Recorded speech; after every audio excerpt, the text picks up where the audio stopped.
What is up, Whisper Nation? It's another live show, and guess what? Big Travy's finally back on, and this time we're talking the top 10 most impactful rookies that you're going to want on your team in 2021, right here on the Fantasy Whispers. Right here. What's up, Whisper Nation? That's right. Johnny talked about it. We're doing another live show on these rookies, impact rookies, where they're going to be, where we'd like them to be for fantasy football purposes. But if you're hearing my voice or seeing my beautiful mug, please do us a favor. Hit that like button. Share this on whatever platform you're on. It really helps with the algorithms, helps us grow the channel. You know anything about algorithms? They're kind of like Roger Goodell. Unfair, slow to act, doesn't always make the right decisions. But in the end, they have all the power. So help us fight back. Please share this video.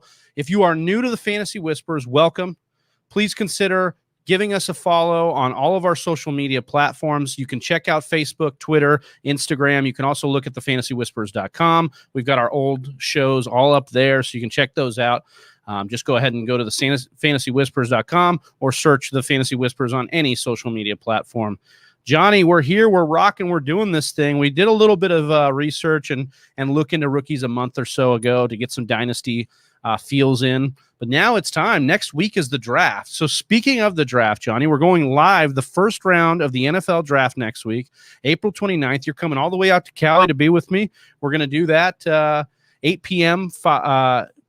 Pacific Standard Time, 5 p.m. Wait, I do this every time. I know. I got it backwards on the sheet, I think. It's 8 p.m. Eastern, 5 p.m. Pacific, April 29th, next Thursday night. You'll be out here. Talk to them a little bit about what we're going to be doing going live there. Yeah, so we'll be going live through the draft. There should be a lot of, of these rookies going in the first round. There's a lot of talent. And so it should be exciting. We wanted to do a live stream, come hang out. We'll talk fantasy football. We'll talk fantasy football impact as it happens. We're trying to get some people. We might have some people on the show. I can't, I'm not trying to say too much, but we might have some special guests on the show as well. So if you got nothing else, you just have, I think we're more entertaining than, Mel Kiper and, Todd McShay. So, if you got nothing else to do, stop by the Fantasy Whispers, hang out with us. We definitely have better hair than Mel Kiper. I'll tell you that much. We got better hair than Mel Kiper. Yeah, look at Big Travy. He came back from vacation and he look at this. Talk about my haircut. Look at Big Travy. He's rocking the Jon Snow. Yeah, I got some Jon Snow look going on here. Just look, when you have a lot of hair, when you got that COVID haircut, Johnny, it's getting all in your face. People can't see my face. I want them to see this beautiful face I'm rocking here. Yeah. Like Johnny said, we're going to be talking about those rookies next Thursday. We're going to talk about them in depth today. We're going to get into some of these guys that we like. And what we did was we ranked them. We said these are the top 10 rookies we think are going to make the most impact in 2021. So we'll rank those 10-1. But first, Johnny, we got to talk a little bit of Jalen Hurts and the Philadelphia Eagles. Adam Schefter coming out with some bombs here, some Shefty bombs. The first one was, he said, Eagles head coach Nick Sirianni. I need to learn how to pronounce this. Nick Sirianni declined today to name Jalen Hurts as starting QB, and instead it will be an open competition. Schefter then came out and said, clarification. Nick Sirianni said he won't name a starter at any position because he's only had 2 days of virtual meetings, and therefore he is not looking at a competition, or he is looking at competition at every position. And that makes a lot more sense. That's not the clickbait media thing that was going on in our group chats for our leagues of records that we thought. Shefty was just trying to put that seed of doubt in some people. I almost was going to be like the series is Siri not going to have a job very long if he keeps going down this road. I'll tell you that. Yeah, I agree with you 100% on this. I think it's just some craziness going on. Joe Flacco is the only other QB on the roster, Johnny. So, really, what is the question here? Before you dive into that, I want to say Cat's Pajamas is with us on YouTube, says, what's up, guys? What's going on, Cat's Pajamas? One of our mock draft maniacs over there, helping us out every single Monday. So we appreciate you. And if you're on any channel right now, hit us with a thumbs up. Wherever you're at, hit us with a follow, with a share. We appreciate you guys being in here. Evening all, says Rob Shorter. He's all the way over in London, so he's checking out across the pond. And Killjoy comes in, says, "Hey, boys, it's Kyle back again. We appreciate you, Kyle. Appreciate we know you, we Kyle. got you over on Instagram talking your dynasty trades. We appreciate that." Johnny, jump into this for me. Talk a little bit about Jalen Hurts and how we think it's a little absurd that there would be any kind of QB competition at this point. I mean, they traded away Carson Wentz. I honestly think that this is just what the coach is trying to do. And hear me out. Here's my conspiracy theory on Nick Sirianni, or I think that's how you say his name. He came out when he first got there, and this is what he said, quote unquote, "The first part of being smart is knowing what to do. We're going to have a system in place that are easier to learn. We're going to have systems in place that are easier to learn." That was on January 29th. Then he came out just last week, or just this morning, actually, today on a press conference. He said that system that they're quote unquote going to go with is rock, paper, scissors. Let's see how competitive you are. I'm competitive. I'm going to be trash talking them. Do you talk trash back to me? That was a quote unquote what the head coach had to say. All jokes aside, I think what he's trying to do is he saw what Dan Campbell did in Detroit and how Dan Campbell got, his guys rejuvenated because some of the players came out afterwards and were saying, "Oh, I liked when, Dan Campbell talked about, going after kneecaps and stuff. I thought it was, a raw. It was good." I think that's what he's trying to do with Jalen Hurts. Because when you look at it, it doesn't make much sense for the Philadelphia Eagles to not go with him. I mean, realistically, like you said, Joe Flacco is really his only quarterback. Sure, they could draft a quarterback in the draft. I doubt it because they need so many pieces. But just look at what Hurts was doing in reality, right? And why I don't think he why they're not going to go with him, and why I actually think that Hurts is a tremendous buy opportunity right now in Dynasty, as well as I am still super excited about him this year in fantasy football, because when he has played on 100% of the snaps, Travis, which were 3 out of 4 of the last 4 games of 2020, he had the Sporting Cast was ranked 28th in the entire league in efficiency. So that's pretty bad, okay? But even though that happened, he was still in week 14. He was the QB 10. In week 15, he was the QB number 1, where he threw for over 300 yards against the Arizona Cardinals. In week 16, he was a QB 17, which isn't that great. But the nice thing is he threw for over 300 yards in that game as well. And I told you how he didn't have a great supporting cast. And then in week 17, we all know the story. The Eagles pull Hurts at halftime. But even at halftime, he was QB 22 on 74% of the snaps. What makes him such a great fantasy? People might question whether he's a good quarterback or not, and I'm not here to do that necessarily. I'm here to say, for fantasy football purposes, he is a great quarterback, because from weeks 14 to 16, he averaged the secret code, Travis. We all know what the secret weapon is in fantasy football. The rushing attempts for a quarterback. He averaged 12 rushing attempts per game, and he didn't have any fewer than 63 rushing yards. That is an added touchdown by rushing on your quarterback. You know how significant that is. So to me, I think they're going to get some weapons around Jalen Hurts in this draft. They're in position to draft one of these top wide receivers. I think that's what they're going to get, and then I'm going to buy in completely with Hurts here. Are you there? Sorry, Johnny, I had some technical difficulties there with my headphones, so I didn't mean to leave you hanging on that. I appreciate everything you said there, because what it really does is remind us what is going on here with Jalen Hurts. He was a top 10 guy in that small sample size. And like you said, the Konami code, the cheat code, which is the rushing ability for Jalen Hurts, really makes him very special. Nothing that Joe Flacco does or some rookie coming in does right away is going to change that. So I really appreciate what you put down there. And I think people just need to put into perspective, because this has been a narrative that's been floating around a while, that the Eagles would somehow not be behind Jalen Hurts. They traded away their first-round franchise quarterback. They traded him away. They got rid of Carson Wentz. They have been showing us in their actions, even if their words are different, they've been showing us in their actions what they really want to do. And that means Jalen Hurts, or at least that's what it looks like for us.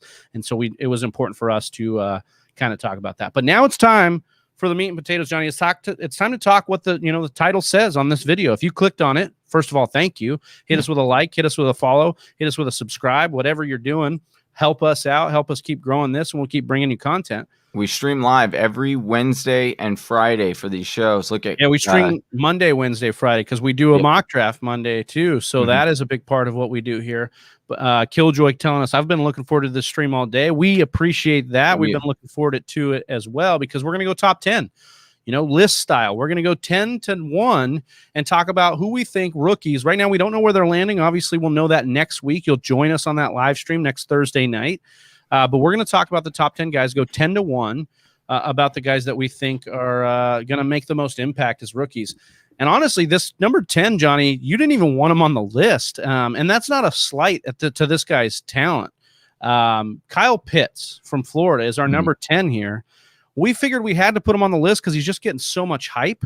But it's not somebody we were even really looking at seriously as making an impact, because tight ends normally as rookies are not going to make an impact. Now, let's look at some of these past highly drafted tight ends. O.J. Howard, Eric Ebron, Vernon Davis, Evan Ingram, T.J. Hawkinson, Mike Gesicki over the last few years. O.J. Howard was picked at 119, finished as tight end 17. Eric Ebron in his rookie year was tight end 45. Vernon Davis was tight end 21. T.J. Hawkinson, tight end 32. Mike Gesicki got into the top 12 at tight end 11. And then Evan Ingram did get tight end 5. If we look at all-time most receiving yards by a rookie tight end, Johnny, Mike Ditka in 1961 got 1,100 yards. Sure, we understand that. Yeah, because everyone was playing. Everyone and their mother was playing fantasy football in 1961. There's a couple guys in the 70s and 80s, Keith Jackson, Charles Young, and then Jeremy Shockey in 2002 got around 800 yards each. But then there's a whole slew of people inside that top 10 that were 7, 6, 500 yards in their rookie year. And if you think about a tight end, Johnny, you need yardage. That's a big part of your game to get the positional advantage. I understand the excitement in Kyle Pitts, but he doesn't belong on the same impact field as we're talking about as these other guys. And that means in fantasy football, Kyle Pitts will be a fine first-round pick likely for one of these teams, and maybe even a good dynasty pick for you, depending on where you can get him and what your team is built like. But to make the assumption that just because he's highly touted, look, T.J. Hawkinson was one of the highly touted, most touted prospects we'd seen in a long time, and he still was tight end 32, Johnny. So for me, Kyle Pitts, the likelihood that he makes an impact inside the top 10, the top 12 even, is not very high.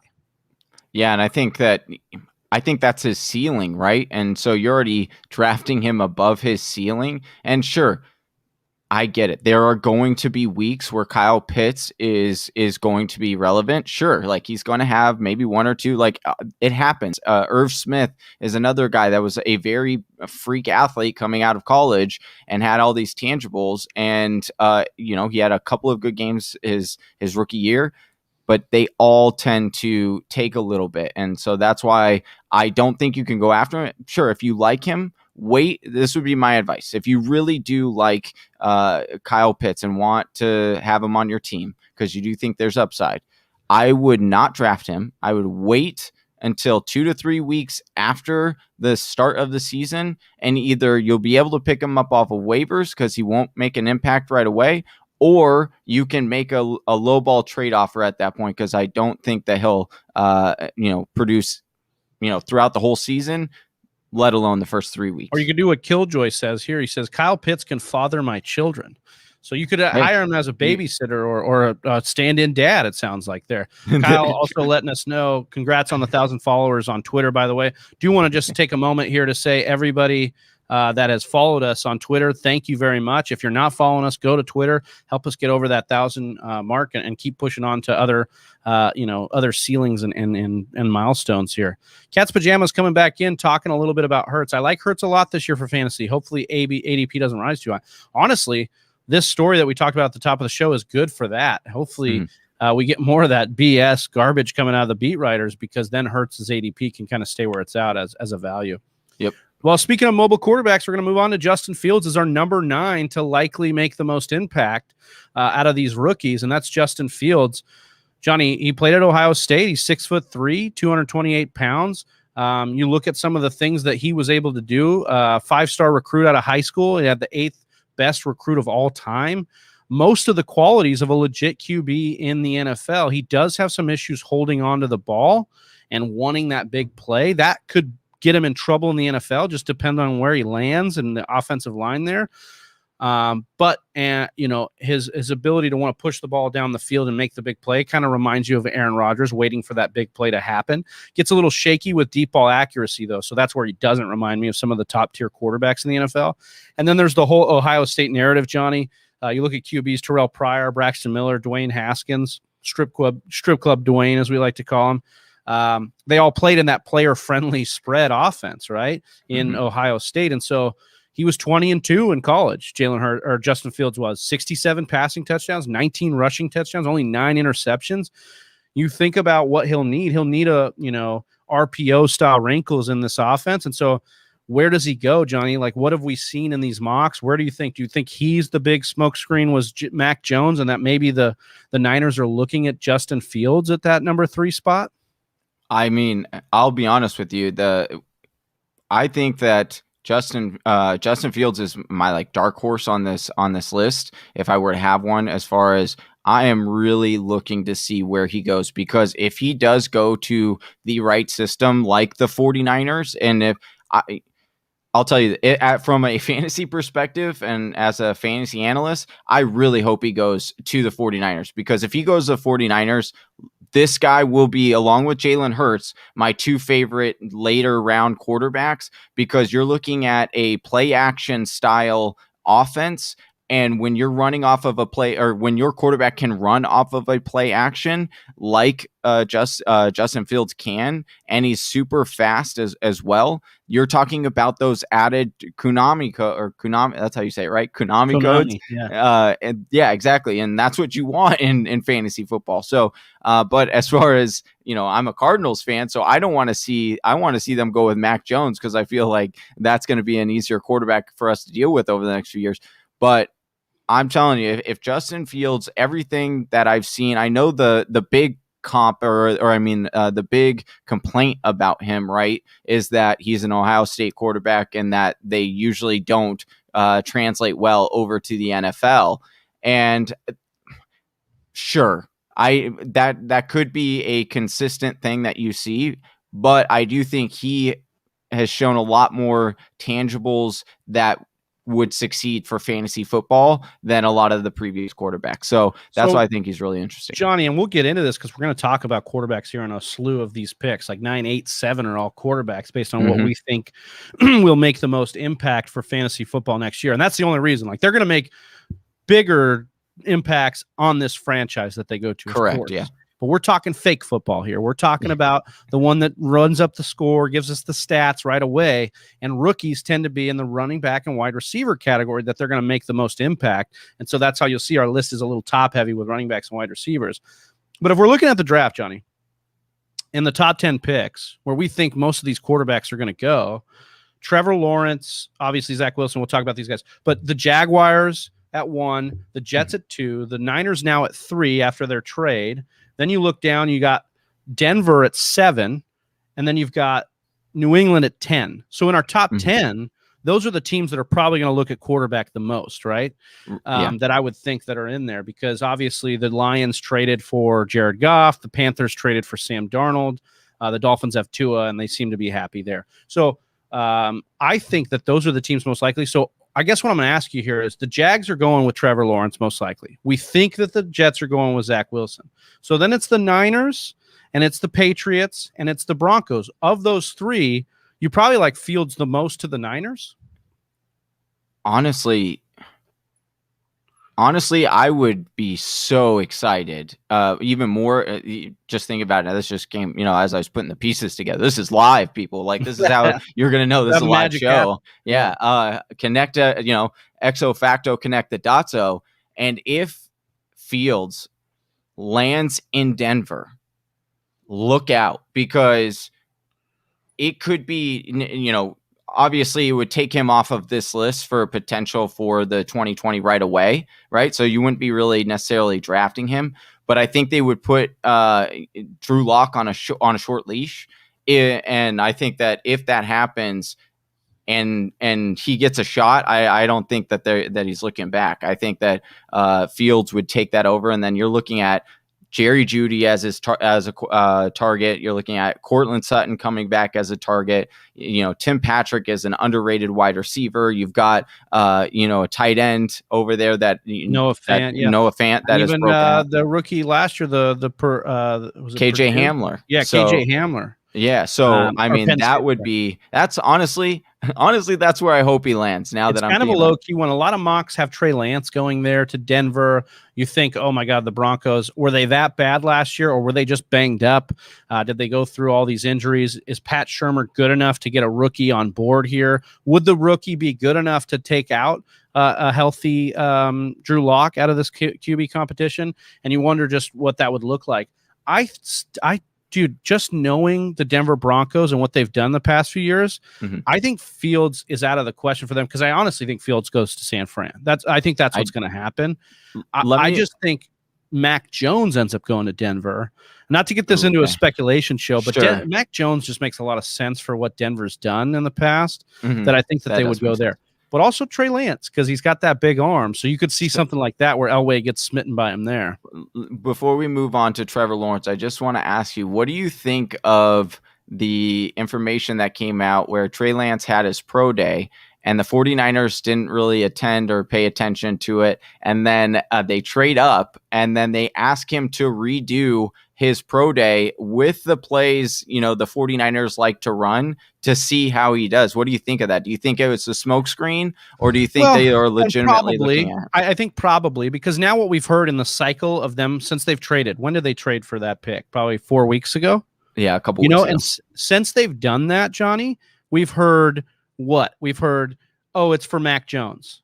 Then we heard, oh, it's for Justin Fields. And now we're hearing, oh, it's for Trey Lance, who they've, rescheduled his pro day, made him do a second pro day. Like Killjoy says here, Fields would be insane in San Fran. That would be very exciting to watch. 100%. We know that. But honestly, Trey Lance in that system, look, here's the bottom line. Shanahan has taken guys like Nick Mullins, CJ Beathard, and made them ball out in his system. Kirk Cousins was not a guy. He was drafted behind Robert Griffin III. We saw Kirk Cousins start to ball out. Maybe Kirk Cousins is as good at football is because he stopped and had Shanahan teach him some of the ways of.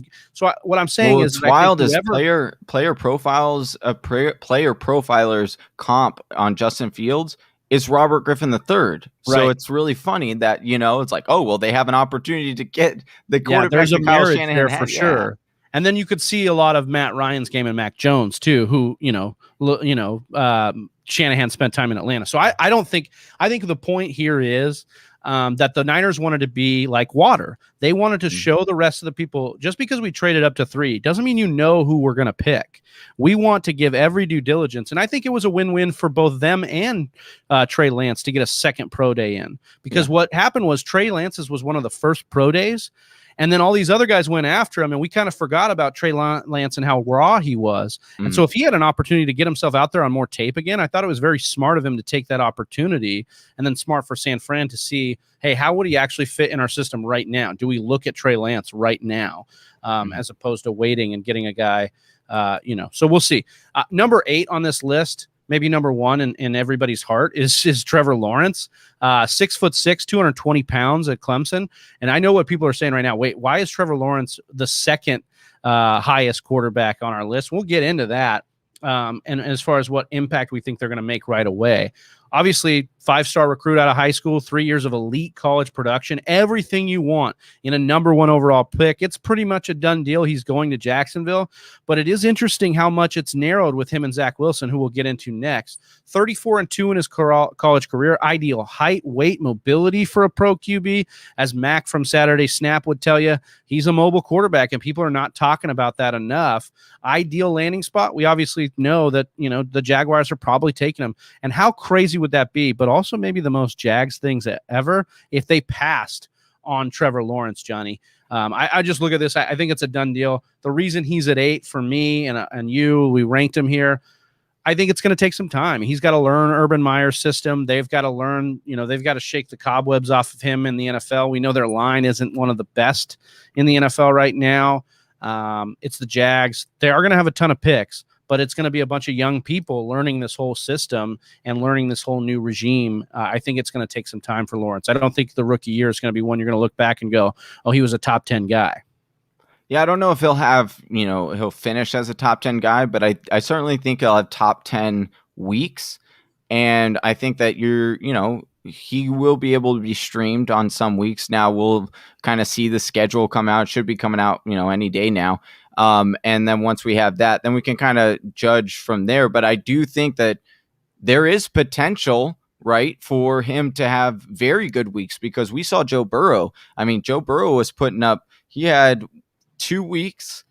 He only played, 11 weeks out of the season. And that 11th week, he got injured, so he didn't play the whole game. But through weeks 1 through 10, and he had a week bye week in week 9, Travis, he had 3 games over 24 fantasy points. And so when it's over 24 fantasy points, then you're looking at, a top 8, top 10 fantasy quarterback. And so I do think that there'll be weeks where, you can definitely start him in a 2 quarterback league. You might, have the conversation a little bit more of like, oh, should I have Trevor Lance, higher on this, Lawrence on higher on this list. But I think that I don't count on him producing very, very much his rookie year. Yeah, I mean, I think it's going to be a similar, hopefully not an identically similar year as Joe Burrow, but I think it'll be kind of like Joe Burrow. It's going to take some time. He'll get going. Then he's going to have monster games. You're going to think you're going to chase that upside quite a bit, but you're going to get into a situation where there's going to be those ups and downs, and that's what happens with these rookies, especially at the quarterback position. That is the most dense position in the game that they have to learn so much of the playbook. And speaking of playbook, Rob Shorter coming in, a lot of rumors saying the Jags have sent Lawrence the playbook already, and that's a good idea. I mean, Look, Cincinnati was very vocal, and they said, look, you could go one of 2 ways at the number 1 spot. You go Cleveland, where Cleveland was like being quiet, but everybody knew it was going to be Baker, but then they were like, oh, we don't know. It could be anybody. No, people thought it was Sam Darnold. Right. And so they were like, oh, whatever. But you could do it like last year where Cincinnati said, no, it's going to be him. Boomer Esiason was telling him, like, you're going to be, the next. Well, they did the same thing, right? Like they sent him the playbook, right? They got him ready. And then he was working out with guys that they could potentially draft or that they did draft ahead of time. And so that's the situation there. I just think the Jags are probably taking Lawrence, and we're going to need some time for Lawrence to work out. Now, we have ranked, shocking, and people are going to be mad at us here, Johnny, but we've ranked Zack Wilson as the number 7 to make an impact at the position, or to make an impact in fantasy football. Sorry, I was blanking out there. Zack Wilson, and really what's happened with Zack Wilson, Johnny, is just this obsession with him over the last month or so, or 2 months. And it started with Chris Sims, who works for CBS, works for NBC, and is Phil Sims' son, and obviously a QB scout, QB. He was a QB, NFL QB himself, played for John Gruden and all that in Tampa. But Chris Sims is out here saying, look, I just think Zack Wilson is the better prospect than Trevor Lawrence. And he made a lot of waves saying that. And then you watch Zack Wilson's pro day, and I do think like we're splitting hairs here, and that's the NFL's job at that top of the draft.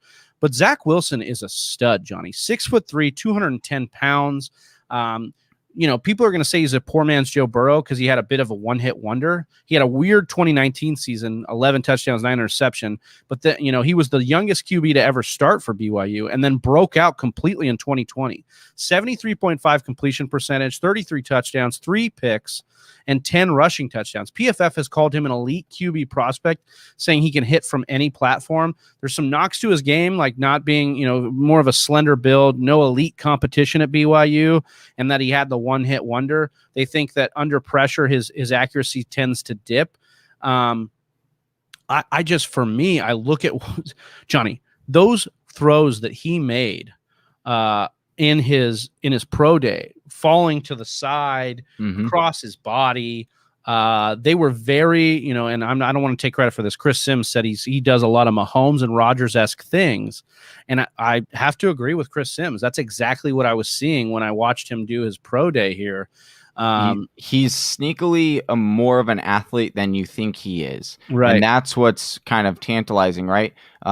You talk about the system that he's going to be playing in, similar to the 49ers. It's going to be, that West Coast, like play action type of offense. And you look at his weapons, Travis, Corey Davis, Denzel Mims, and Crowder. And listen, Corey Davis had a breakout season last year. And we have to also go back to, talk Don't about forget another Chris Herndon, man. Chris Herndon's a guy too that, like, right. They're kind of low key talented here. Mm-hmm. Like the Jets are kind of doing something here. That's my point, is like I think that most people would be like, oh, the Jets, because of what has happened over the last few years. And listen, there's no more Adam Gase. The curse is over, people. The curse has been removed from your guys' franchise. Congratulations. And now you're going to get Zack Wilson, who is going to be so fun to watch. Again, I want to, we talk about, fantasy football strategy, all of that kind of those kind of things. But we also really want to make a point on this guy's going to be fun to watch. And I want guys who are fun to watch on my team. And if I don't have to pay a very big draft capital to have him on my team, then I would love to do that. And so I will be having some Zack Wilson shares on my teams this year, just because it's a dart throw, a high-end dart throw. Like you said, the comps and what people are saying about him are, Aaron Rodgers and Pat Mahomes. Now, will he do that right away and be that, throw 45 touchdowns? I doubt that. But it would be, I'd rather like watch it on my bench and be excited about it than to be like, oh, I missed out. It's going to be very let me ask you this, actually, Johnny. I think this is an interesting take because we've sat here and talked about it. We've now ranked Zack Wilson ahead of Trevor Lawrence as far as impact's concerned. Mm-hmm. So the question is dynasty, bro. Like if you're sitting there in dynasty and you're in the top 12, if we think, first of all, do we think both of these guys are worth a first round pick in dynasty rookie drafts if you need quarterback?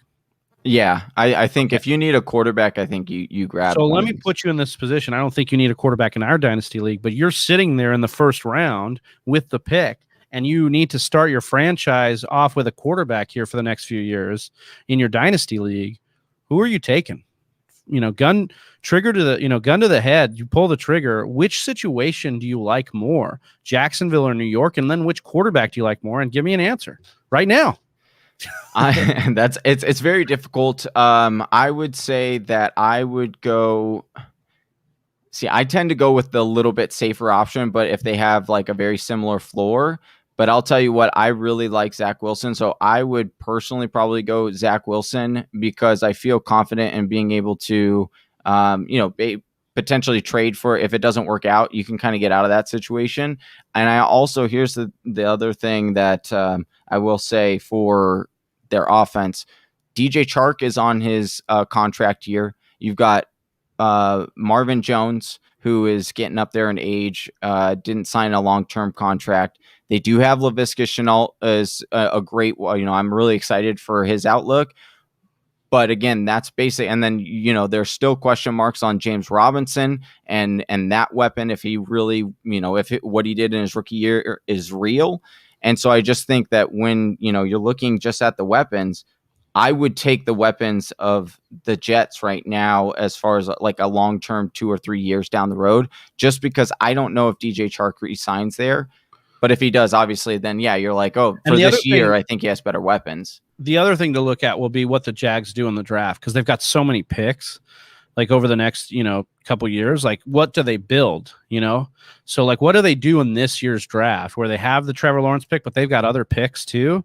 And then if they put some weapons around it, maybe you're thinking that puts the needle towards the Trevor Lawrence over Zack Wilson. But I agree with you. I think there's something special about Zack Wilson.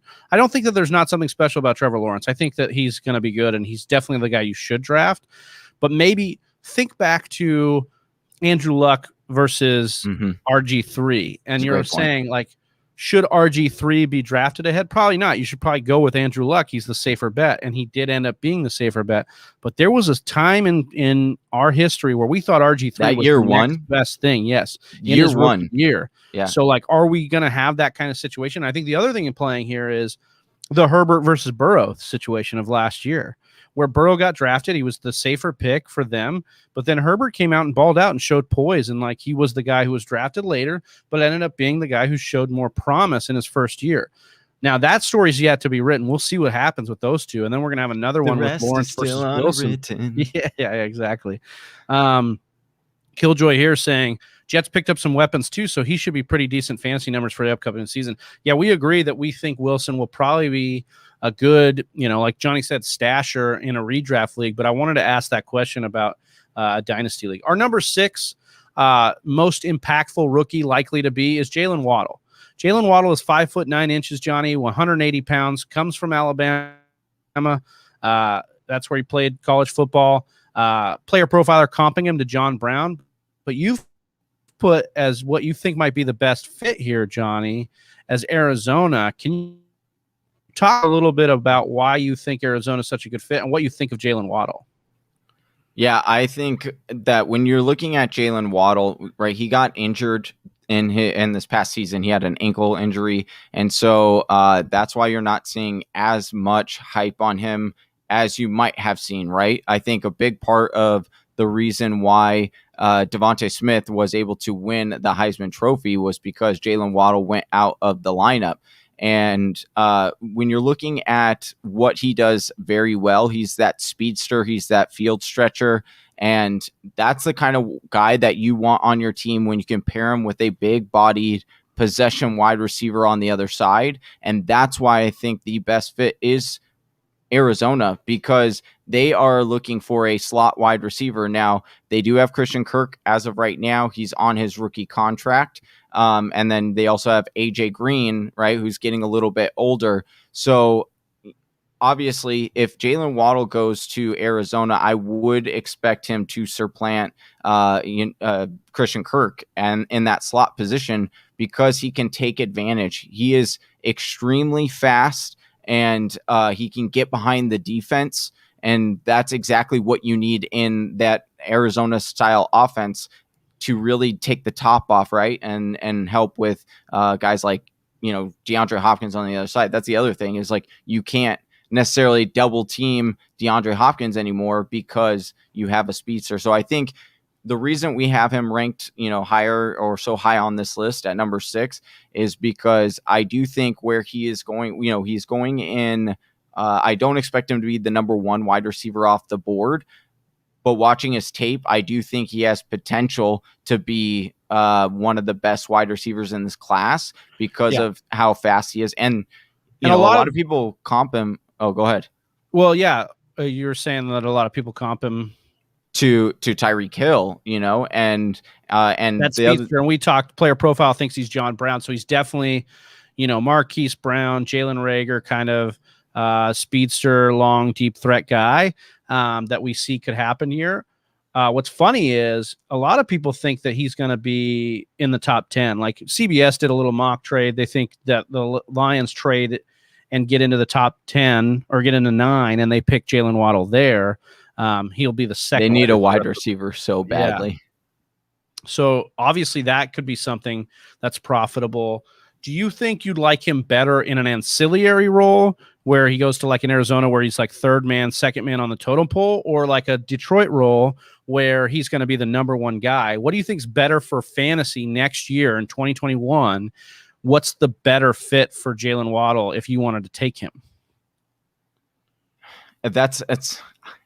I think I would rather go with the latter, just because Detroit, there are some, you have Jared Goff there. There are some question marks as opposed to that, as opposed to Kyler Murray throwing him the ball on an offense that's going to, be running a lot of plays. They should be in the red zone a lot. Detroit, although we do expect them to take a step forward, I don't think getting a speedster is what they need in order to, really also, like, they have pretty much Brashad Perryman, call him what you will. He's older. Yeah, I get that. And he hasn't been, consistent, but he's kind of going to be that speedster guy for them. That's what they got him for, the field stretcher. So it would be interesting if they did get Waddle. I would still be intrigued by Waddle, but I'd probably move him down this list if he landed in Detroit, just because I don't know how consistent that's going to be. Yeah, Rob Shorter asking the hard-hitting questions here. We kind of covered that a little bit. If Waddle went to the Cardinals, would he become a wide receiver 2 straight away? You kind of think he probably could. I don't know if he would be a surefire thing, because I do believe A.J. Green will compete for some wide receiver 2 status. And then you're talking about Hopkins, A.J. Green, and Waddle all being within the top 24. That seems a little bit tough to get there. And so I think AJ Green and Waddle would actually eat at each other's value should he end up there. And I think you might be waiting a year before Waddle kind of, Kyler Murray loves the slot, and he loves going to the slot receiver. True. So that's why. And that's definitely true. And you see a situation where Arizona doesn't really have a true tight end to take up some of that tight end, that third option. So definitely something to be watching there. Johnny, talk to me a little bit about number 5, Devonta Smith, who you talked about a little bit, won the Heisman Award, 6'10", or I'm sorry, 6 foot, not 10, 6 foot in total, 170. Also played at Alabama with Jalen Waddle. How do you feel about Devonta Smith coming in this year? We ranked him above Waddle. What do you got for me? Yeah, I'm a little concerned with the weight. Obviously, that's a little bit skinny for a guy that's 6 foot. But again, he could once he starts making that Monet, he could start getting some Eating nice nutrition in them. But you look at what he did at Alabama, broke out at the age of 21. Nice breakout age there. He had 117 in the year he broke out, 2019, he had 68 receptions on 86 targets, right, for a little over 1,250 yards. He was getting 18.5 yards per reception, which is really, really good in college football. That's really high. You look at what he did in Alabama last year, right? In 12 games, he had 117 receptions on 147 targets, 1,856 receiving yards. It did come down on yards per reception from 18 to down to 15.9, Travis.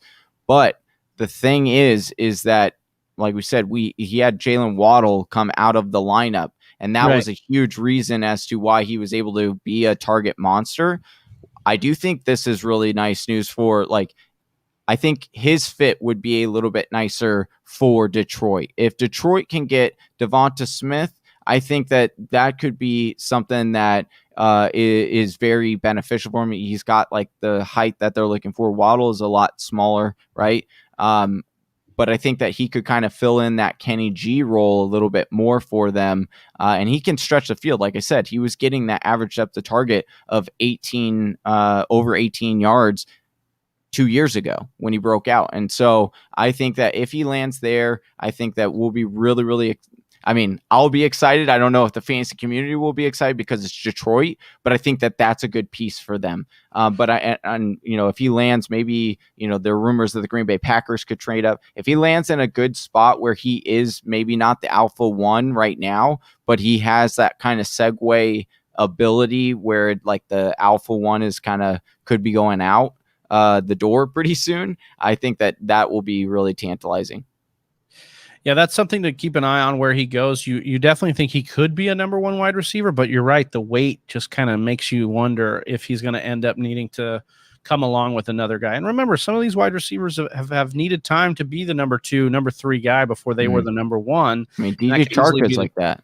DJ Chark was the same way. DJ Chark coming out of college was super skinny, and he took a little bit to get because of the depth chart, right? They had Allen Robinson at the time, things like that. So obviously we will adjust these rankings depending on the depth chart and things like that. But all All right, just a so couple our landing last spots. wide receiver here to talk about is the number one wide receiver by many people's opinion in the draft, and that's Jamar Chase. A lot of people believe that Jamar Chase would have been the number one wide receiver had he come out last year.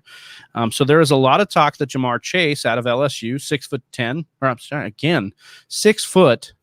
I put the 0 in here. I think he's 6'10", 6 foot, 201 pounds. Went to LSU.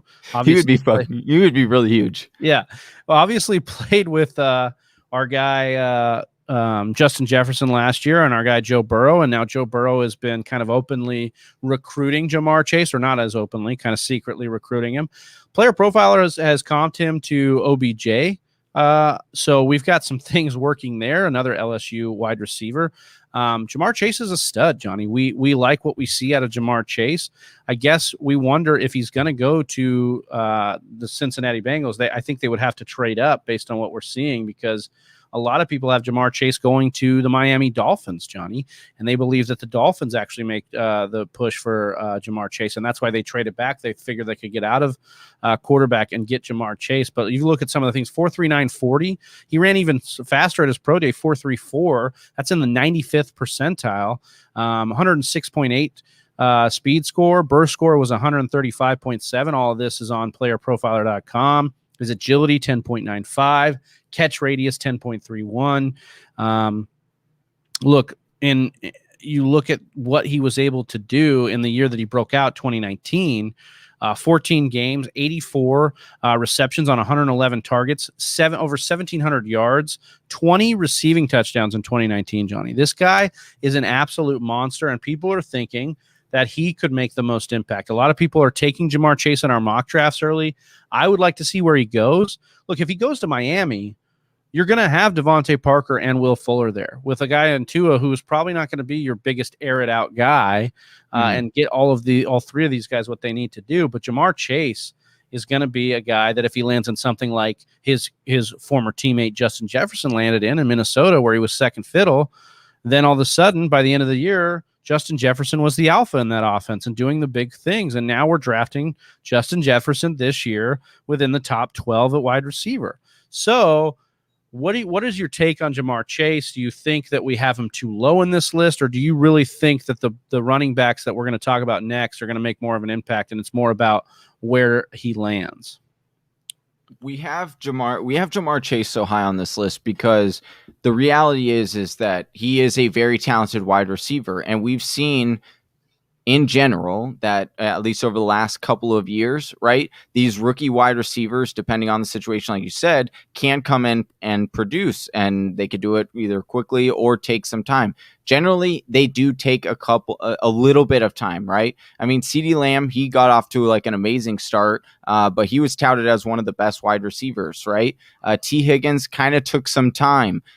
We also had Justin Jefferson did take some time to break out. So that is where I'm telling Whisper Nation to kind of pump the brakes on Jamar Chase as far as redraft goes, because I think that it could take him a little bit of time depending on his landing spot, depending on situation. I don't know, where he would potentially go in the top, 8, where he would be immediately the alpha one, right? Like you said, I think it's just going to take some time. So with that being said, I think he's being drafted as if he's already that alpha wide receiver one, and people are drafting him as if he already broke out already. And I just think that that's too high.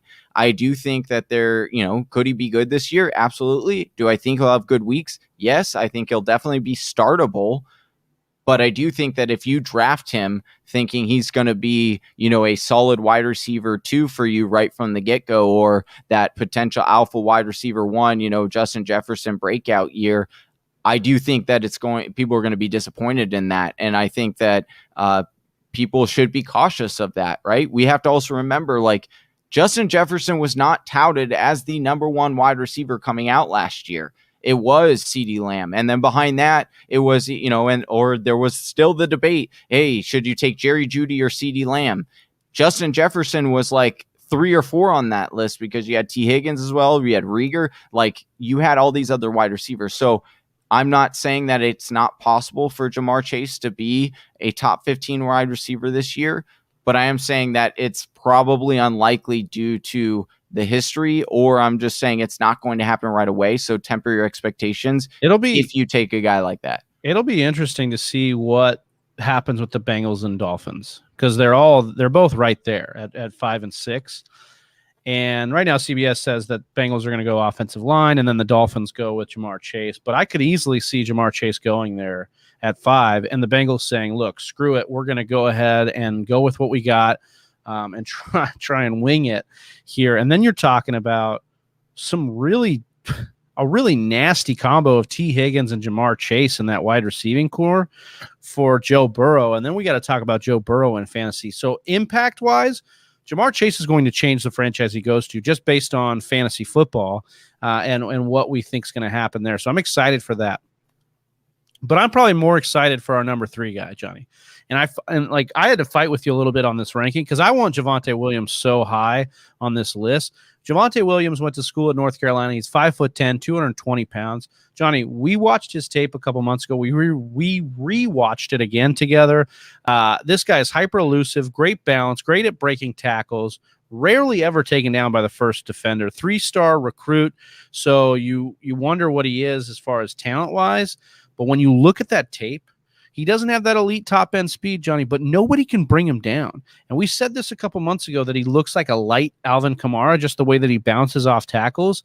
I love Javonte Williams, and I'm really excited about where he goes. If he gets the opportunity to be the guy for a team that has, it's hard, like Atlanta, if they can take him in the second round, some of these teams that might pass on running back in the first just to try and get him in the second or third. I love Javonte Williams' upside, and I think he could be easily a guy that we're looking back here going was number 1 on the list just based on where he would go and what he's been able to put on tape. I've done this for a couple years where we look at guys and I get really excited about them on their tape. Daryl Henderson was probably the one I was most excited about. Obviously, that did not pan out, so I'm trying to temper a little bit of those expectations. But Henderson still has juice, and he had some games last year where you look at like, oh, that juice finally got to the field. We finally saw what it was about. And I just think Javonte Williams is another guy where the tape is not lying to me when I look at what he's capable of, Johnny. I think that for you to say, you talked about the other running backs that you were talking about, but a couple of things I wanted to note that I think are very, very important, right? We talked about the Alvin Kamara light kind of thing, and it's that was watching his game tape, and he plays like a little bit lighter running back from time to time, but with his size, he also came in a lot bigger than we thought. He doesn't play at 220 or doesn't look 220 on tape, but he also does have the ability to lower his shoulder and pick up extra yards if needed. What I like about him a lot and why I'm so intrigued with where he goes and his skill set, I believe of these next 3 running backs that we're going to talk about, and I want to preface this and make it, and it's important. When you're talking about drafting rookies, all the previous rookies we just talked about, I'm only looking at in the later rounds. I'm taking as start throws, 12, 13, 14. I'm having fun. I'm trying to get guys that are exciting. I think that could move up in value because I want to use them as trade bait later. Things like I want to keep pieces away from other players. I get real strategic with that second half of those picks because they're gambles anyway, right? With Javonte Williams and the other 2 running backs that we're going to talk about, I feel confident in taking those players a lot higher because we've seen this a lot more often where these running backs who can come in and depending on the situation in the landing spot, of course, but they have the ability to make a fantasy impact from week 1 and be more consistent than, a wide receiver or a quarterback that you can stream at that position. And so last thing I want to say, Travis, about Javonte Williams is when you look at him compared to the other 2, I mean, obviously we'll talk about one of those could definitely be a 3-down back as well. But I think Javonte Williams, he translates the most to me as a actual 3-down workhorse running back, or quote unquote what we would think of a quote workhorse running back this year. And I think he's so, going to be the cheapest of the three, right? Yes. So like you're definitely going to get an opportunity where he could be like, let's say he goes to the Jets in the second round, or the Falcons or something in the second round. I would be so excited. These are teams that are should be pretty set in other positions, which means being the all-around guy in that offense should be profitable. In the Jets case, if he went there, it would just be on pure volume alone. That would be great, right? You'd have him at RB2 level at pure volume. If he goes to the Falcons, man, then you got RB2 volume plus touchdown upside because this team can sling the rock. So Well, like and draft capital would be not as obvious. Like you would definitely look at draft capital. That's very important when these guys get drafted. But like you were saying, Travis, if he goes to it like Atlanta, I love that landing spot because his draft capital or draft price would still be fairly low because of Mike Davis still being there, right, and the potential of being like, oh, Mike Davis is going to vulture touchdowns, all this stuff. But the true upside, I think, would be in Javonte there. Yeah, you look at Javonte's tape and say that he bounces off all these players, and you think they're not going to notice that and put him in the red zone. Like, he's definitely going to get those opportunities there. I love that situation. I love that player in Javonte Williams. I'm excited to see where he goes. Our second guy is another exciting guy, Johnny, Travis Etienne, 5'10", 205 pounds out of Clemson. Fast, elusive, decisive runner, was a 4-star recruit out of high school, number 14 overall of all positions. Over the last 3 years, he's averaged 13 carries a game, 99 rushing yards per game. He's averaged a 1.5 touchdowns per game, Johnny. Now, a lot of that's playing for Clemson, but I mean, still, the guy has a nose for the end zone. 2.3 catches per game and 26 receiving yards per game. So not the huge receiving profile, but this is a guy, Johnny, that we think is going to land somewhere and prove right away that he can catch the ball consistently. I love that player profile compared him to DeAndre Swift because I think he's in line for a similar situation like Swift, where if he goes somewhere, maybe there's a little bit of competition at first, but at the end of the day, people are going to see how much of a playmaker he is, and they're going to want him in the offense. And so I was thinking about it and looking at it.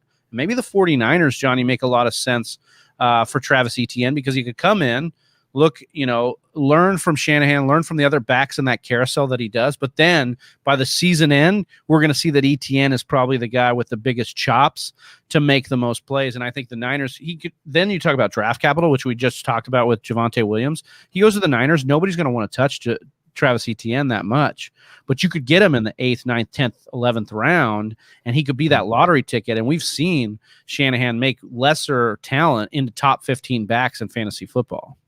Yeah, I don't know if I would not want him to go to San Francisco just because you've got Mostert there. There is such a carousel of running backs. Absolutely, I think that system but I produces, think obviously. But I think it's very similar, bro, to like what we saw with Swift. If we're comping him to Swift, Swift went into Detroit and then had the carousel as well. And then by the end of the year, you were happy you had Swift because he was posting top 10 numbers. And I think he could be a little bit better in that sense in a better offense because Swift was in that Detroit offense that was kind of sputtering. If you put that similar situation for Etienne and then he's in San Francisco and then by the year end, you just let his talent rise to the top. Or as Macho Man says, the cream rises to the top.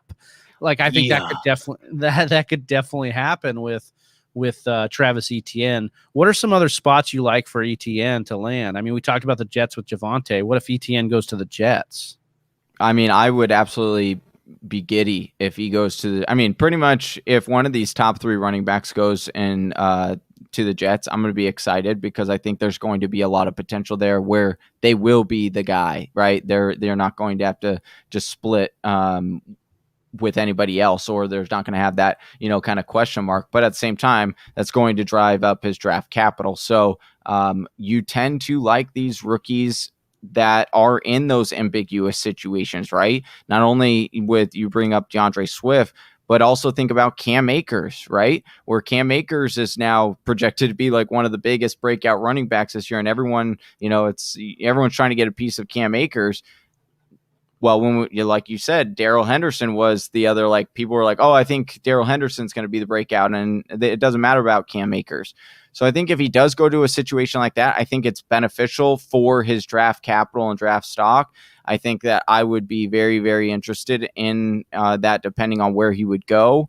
But like I said, I do think he's talented enough to where if he goes to a situation where he is the guy, I think that he will reward fantasy people who get him, because I think that he can be a, pretty solid running back 2 minimum if he has, the backfield basically to himself, or the, getting the vast majority of the target market share there. I think that he would be a really good running back for you this year. I'm excited to see what happens with Etienne. You talked about, where he's going to go in the draft. We've seen mocks have him as the first running back and as the second running back off. We think all three of these guys are kind of interchangeable with all those teams that need running back.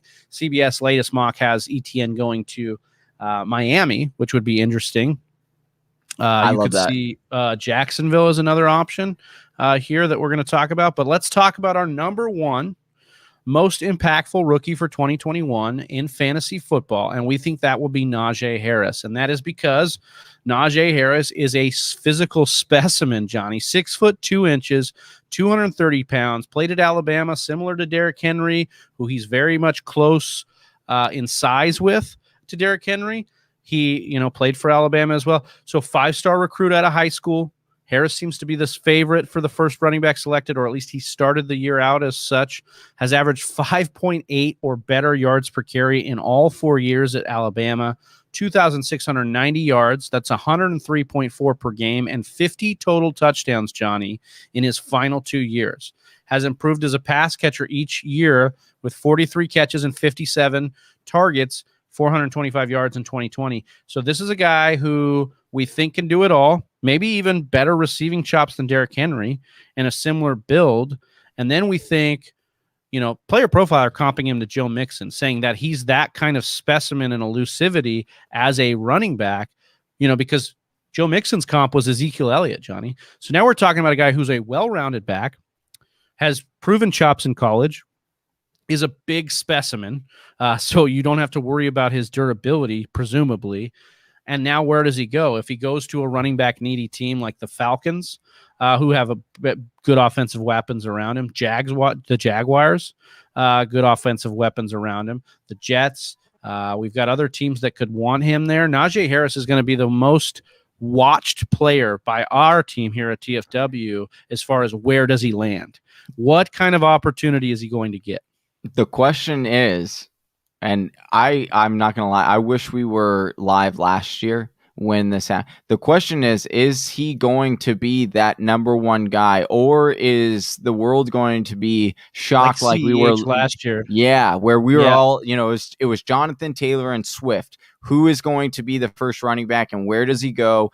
And we were all surprised and shocked when it was I honestly think that could be a situation like we saw last year, but with Javonte Williams, a guy who could sneak in as the first running back taken. And Kenneth Gainwell, he's gaining a lot of people are starting to talk about him as well as potentially this sleeper that gets taken first.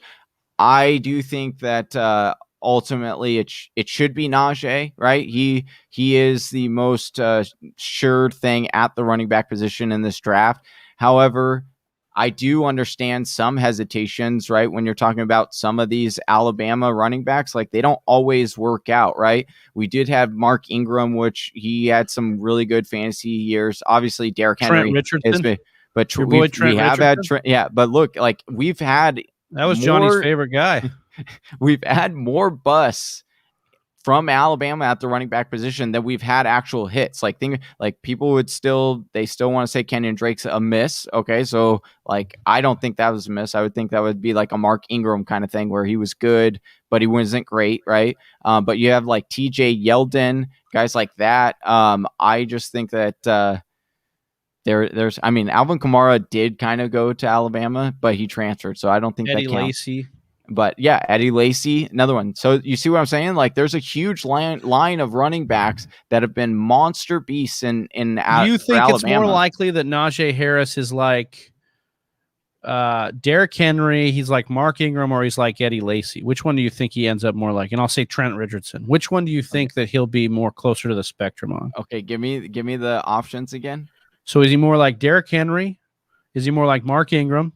So like Derrick Henry light, kind of like the RB2 range when in his heyday. Because I mean, Mark Ingram had great years in New Orleans and even a great year in Baltimore. But Derrick Henry's next level now. Now he's top 5 back, right, in fantasy. So Derrick Henry level, Mark Ingram level, or Eddie Lacy / Trent Richardson level, where he's going to maybe have one good year and then flash in the pan and be out. I don't think he's going to be like Eddie Lacy, or I don't think it will be a one-hit wonder. I think he'll be more of a Mark Ingram than he'll be a Derrick Henry. Okay. I think he'll have. Yeah, you're playing the safe game here. I understand. No, but it's honest though, because I don't think I didn't tout him as one of the best running backs come that like was a game changer, like a Jonathan Taylor or a DeAndre Swift. Like I didn't tout him as that. He certainly has those abilities, but again, I want to see what offense he goes to first, and because that has a huge factor, right? Like if he goes to a really bad, I mean, Trent Richardson, maybe he goes to a different team and he's still in the league. Maybe, probably not, but like it's fun to think about, isn't it? But needless to say, it's going to be a lot of fun just to see where these guys land and see where we're going to talk about them as guys going forward. And you guys can help us with that by getting with us live next Thursday, 8 p.m. Eastern, 5 p.m. Pacific time. We're going to be going live during the draft. And so hopefully we get some of these guys taken in that first round. I mean, we're going to get a good amount of them. And then we're going to be able to talk about that, instant reaction to that. And here's the thing, even if, we're going to have linemen drafted, of course, and cornerbacks, we're going to talk about what that means for fantasy too, what that means for other implications across the league. We're excited. Killjoy excited too, saying he'll be there. He also was saying he's going to take Harris at 3 in his draft. That must be his rookie draft. Kind of nervous about it, though. Look, if you need running back, there's no shame in taking a guy, especially if he lands in a position that Harris is likely to land in, which is a role that needs to be filled. Let me ask you this real quick on last thing on Najee, but where do you think there's going to be a running back that lands with a team where you would instantly say, oh, they're an RB, they're in second round, or they're in the late first round now because they just drafted this X player at the running back position? Do you have anyone like that? Like a first round in redraft? Yeah, like that's going to be hard for anybody in this position to get into the first basically round. The CEH. What happened to CEH? CEH belonged, and we were trying to say this, CEH, there's not a team like that right now, right? Because if you look at Buffalo, if you look at Green, Buffalo, yeah, Buffalo's interesting, but no, because of the competition there. The thing about Kansas City that really got CEH into the first and middle of the first and late first last year was that Damian Williams opted out. Right. Yeah. And so because he opted out, we were like, there's no competition. This is going to be his to lose. And then what would we do if we knew who the number one guy in a Kansas City offense would be? We'd draft him in the first round. We don't have something like that. Look at all the teams that would be comparable to that. Green Bay, they've got Aaron Jones and AJ Dillon. They're probably not going to need to take a running back at this point. If they do, it'll be later on. You look at like some of Tampa Bay, they've got a bunch of running backs now. Giovanni Bernard is over there now. New Orleans kind of set at running back as far as a high-powered offense that could need a running back. Some of these Arizona is one that needs to dodge. Arizona's interesting, but we still like Chase Edmonds. We like James Conner. I mean, we don't love James Conner, but like we like the fact that there's running backs there, right? So we don't really need to figure that out. I think, there's not somebody, even if Najee Harris goes, like I think Atlanta's the most prime location for any of these running backs to land. And that's because they have stacked offense. They could get the defense in line. And this could be would we be surprised at the end of the year if they won the division? No, probably not, because that's the AFC South or the NFC South's done that over the years. So I think and even if Najee Harris goes to Atlanta, which I think would be the best landing spot of the teams we've talked about, you probably would not be sitting here drafting him in the first round, because Jonathan Taylor went to Indy last year, Johnny, and we still took Jonathan Taylor in the third round or the fourth round at most, and I just don't think I'm going to be taking Najee Harris that high unless he goes to Atlanta, and that's in the third round. So I want to say what's up to Jay. Jay plugged in with Jay, the fantasy football plug. Yo. What's up, Jay? We appreciate you, my man. And Killjoy saying, thanks for the great stream. Got to run. Thanks for all the advice. Of course, man. We appreciate you. If you guys want to follow us, give us a follow, give us a subscribe, give us a like. We appreciate doing this for you guys. That's Johnny Game Time Hicks. I'm Big Travy. We just talked top 10 fantasy impact rookies for 2021. We're the Fantasy Whisperers. We're out. Peace. here. Oh, hey, you made it to the end of the video.